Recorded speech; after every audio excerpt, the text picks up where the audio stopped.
Hey guys, just doing a quick update, maybe a minute or two long, but I got a little bit more progress done on my thrower. It's been on kind of a project uh, hiatus for a little while, but here we go. So we've got the knobs on the side here. We've got two more knobs. And 3 out of these 5 knobs are 3D printed. So I wanted to keep as many items on this as authentic as possible without having to print them. So like the dial up here is of course not 3D printed. Everything else pretty much is.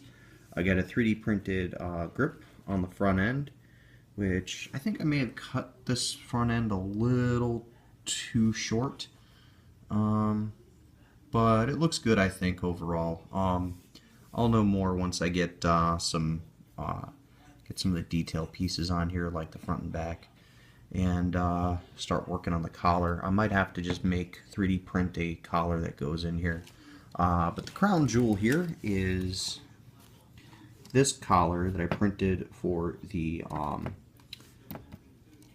rear handle. I haven't done the grip yet. That's actually on the working on the DaVinci Junior right now that I recently picked up, and that one is printing.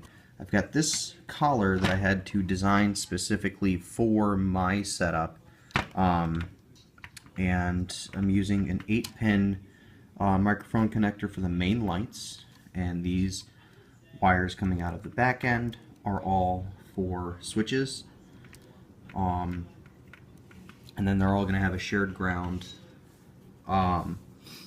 just to like start to pack up and stuff, and then they're going to have a separate ground for the switches themselves to go out to whatever soundboard I choose to use. Right now it's just an Adafruit mono single sound unit that kind of frankly doesn't work for my needs correctly, but I'm going to use them, or use that as much as possible. So I'm figuring I'm gonna use this main ground here, oops, that goes from the lighting, and so what I originally intended was it was going to go down the pack and connect to the Arduino.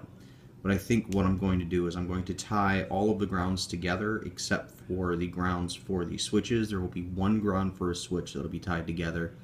That'll go to the Arduino, and it'll go to the sound kit, and that will be the main switch that sits right here. And then the plan is to have this switch, you hit this switch, it'll turn on all the electronics. So it'll turn on the Arduino, and it'll turn on the power flow to the soundboard, but it won't start up the you won't start anything up. This switch will start all the sounds and lights at the same time, and then of course this switch, I haven't figured out what I'm going to do with this switch yet, whether or not I leave it cosmetic or whether or not it actually does something. Alternatively, I might just tie this switch into this switch so that you have to hit this switch first in order for power to come into and go through everything else. So I haven't figured that out quite yet, and I'll be back with another video update as soon as I do. So until next time guys, thanks for watching.